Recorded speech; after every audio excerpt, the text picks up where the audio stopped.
Hey kids, Comic Book Man here with... Good old JR. And we're here to talk about a little media news. Battlestar Galactica, the final episode aired our time last Friday on Sci-Fi Channel from 8 to 10. What did you think of it, JR? I thought it was a great wrap-up to a great series. A lot of expectations are high for a series ender like that, and they did themselves proud with what they did. Me too. I thought it was a really, really great last episode. I've been in and out with Battlestar Galactica. As I've told JR, it's a great series, but some of those seasons stretched a year almost between seasons. I just can't care enough. You know, to wait around a year for the next season to start up. But I made a point of watching all of this season, and I thought it was a great wrap-up to the series. I saw all the first and second season, and I was blown away with it then. But then it's the usual Sci-Fi Channel stuff of just takes forever to get the next season out. Sci-Fi Channel loves to stretch those seasons out. They'll take 20 episodes and make it last 36, 52 weeks. Yeah. Yeah, well, same thing I do with Doctor Who, although that's a BBC thing. It's a different thing, but the same problem with that. But Galactica overall, I don't know about you, Comic Book Man. Yeah. But now that it's all said and done, it's probably the greatest television science fiction series ever done. Probably. It's if it's not, it's way up there.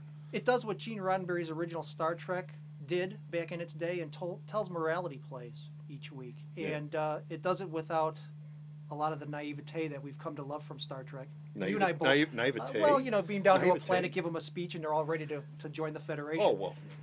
This is a little bit deeper than that, but it's a great series. It's the best science fiction series ever done. And recreator Ron Moore. Yeah. Maybe this generation's Roddenberry, who knows? But it's a great series. We'll see if he could follow it up with Caprica. What is up with Caprica anyway? I mean, what is that? It's a pilot that was shot about a year ago.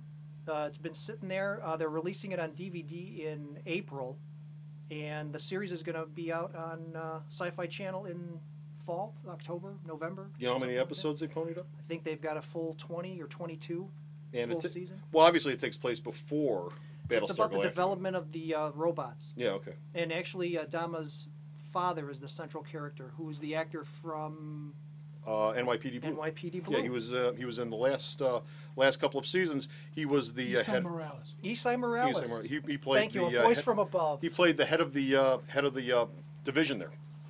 And they wrapped the series up pretty well. I mean, they left enough loose ends or enough ambiguous things there to really intellectually keep you thinking about that finale long after it's over. So all in all, great stuff. If you haven't seen the last episode of Battlestar, I'm sure that Sci-Fi Channel will be running it many times over the next couple of weeks. Sit down and watch it. Even if you've never seen the series before, sit down and watch it. It's eminently approachable, even if you're coming in at the end, and it really is worth watching. It really is. Without a doubt. Without a doubt. Hey, listen, what's going on with that Wonder Woman DVD? I know it came out a few weeks ago. I finally watched it on Blu-ray. Oh, Blu-ray. Yeah, and it's crystal clear and beautiful. But no, it ends up being, for me, the second best of the direct-to-DVD setups that DC has done. Well, what do you think the first one was? Oh, New Frontier, I'm sorry. Oh, New Frontier. This would be my second best favorite, and surprisingly so. I wasn't expecting much from Wonder Woman. It seems like writers really don't know what to do with Wonder Woman half the time. This retells the origin. It's a fish-out-of-water story when she gets to the U.S. It's a lot of fun. They play around with that concept of it.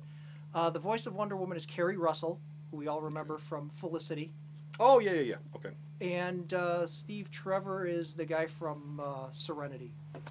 Okay, which guy? The lead guy. Oh, the blonde guy? Yes. Okay.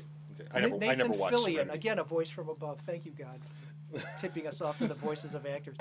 But it's really well done. It retells the origin, and it does a really nice job of it. It keeps it grounded in a certain level of reality. There's no giant kangaroos that people are riding on, if you remember the origin from the comic. You know, we've talked about that. That's one of the things that I think that they probably should have done. If you're doing an animated feature, that's one of the really neat things that was in the original story is the Amazons are riding around on the backs of giant kangaroos. I know how it sounds, but you've got a fantasy character like that. Why strip away the fantasy from it? I understand that point of view, but I think they were trying to go for something a little more grounded in as much reality as a Wonder Woman can have. Well, I think that they were trying to redo the first story arc that George Perez did back in the mid-'80s. It takes heavily from the Perez story arc. Yeah. It's also surprisingly PG-13. I would be a little hesitant to have little kids watch it. There's dialogue about bedroom antics, and there's violence that's right out of 300. There's beheadings and blood and guts and all the things kids love. In keeping with Greek mythology. Exactly. So it is PG-13, and it's a little rough around the edges, but it's really well done, and it's really well written, too. So, thumbs up for me. Before we get out of here, any Superman news? Superman movie news? No, none at all. Nothing? Nothing. Nothing. Not a thing. What the hell am I holding this for? We just love Marlin. Oh, my son. Bye. See ya.